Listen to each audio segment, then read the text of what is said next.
Today, President Biden announcing new initiatives that would give mass amnesty to 500,000 undocumented immigrants married to U.S. citizens. This comes after an illegal migrant from El Salvador was arrested for raping and killing a 37-year-old Maryland mom of 5, Rachel Morin.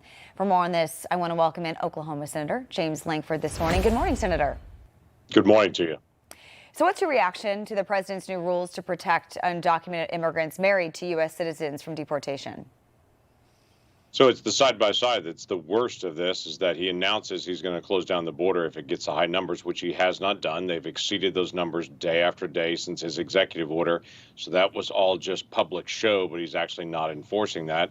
And then he waits and announces, and we're also going to allow 500,000 people that are in the country illegally to now get a path to citizenship, which is just a big flag to everyone internationally to say, get into the country as fast as you can, because we're going to give you citizenship. This has been the challenge with Biden all along. He's done 94, now 95 executive orders, opening the border up and inviting more people to come, and then will announce that he's going to close the border down and actually does not. So the suspect charged with Rachel Morin's murder was wanted for murdering a woman in El Salvador as well. That's why he fled his country and then crossed into ours illegally at the southern border, as you know. And this isn't the first time a criminal has found his way into our country. In January alone, ICE arrested 100 illegal migrants in just a 7-day period, all of them facing charges ranging from sexual assault, rape, murder, and some having child pornography. So to issue this new massive immigration relief the same week Rachel's murder is arrested, it just seems pretty out of touch, Senator.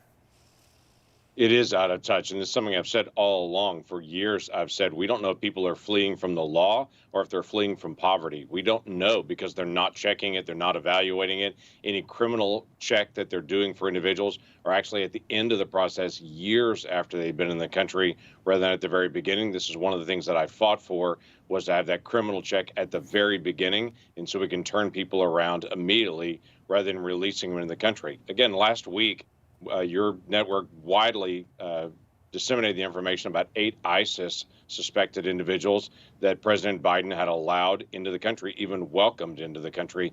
8 Biden folks. If you want to go back a few months before that, al-Shabaab terrorists were in the country that they were then trying to be able to chase down because they had allowed them into the country. This is the Biden pattern.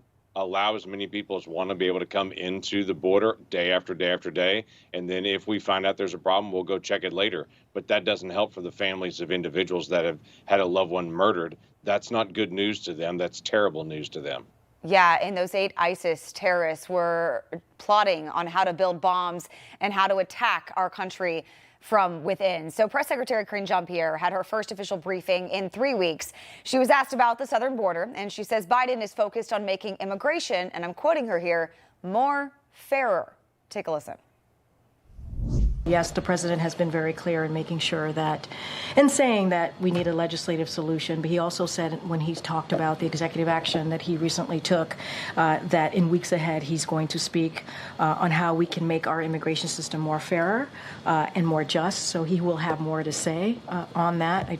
Obviously, we don't have any policy announcement to make at this time, but the president is certainly going to continue to address what we're seeing at the border, the challenges at the border. The president has taken this very seriously. He wants to see action. He wants to see a bipartisan legislation move towards that, but we haven't seen that. Yeah, I wonder how Laken Riley or Rachel Morin's families would feel about him making it more fairer. What's your reaction to that?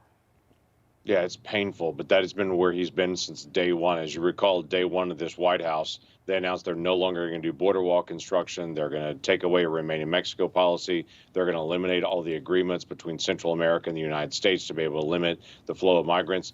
Day after day, they've said that basically what Trump did was mean, and so now I'm going to open the border up. What I have said over and over again to this administration is following the law is not mean. Following the law is the law. We are a nation of a rule of law. And many of these folks are trying to flee from countries where law is not enforced. And then they're fleeing to this country. And this president saying we're not going to enforce the law either. So as crime increases, as murders increase, as all these problems that happen, these are a direct result of a president saying, well, I'm going to try to do something fair for individuals. Well, let's do something fair for the American people. That's what we need to do, is to make the law fair for them.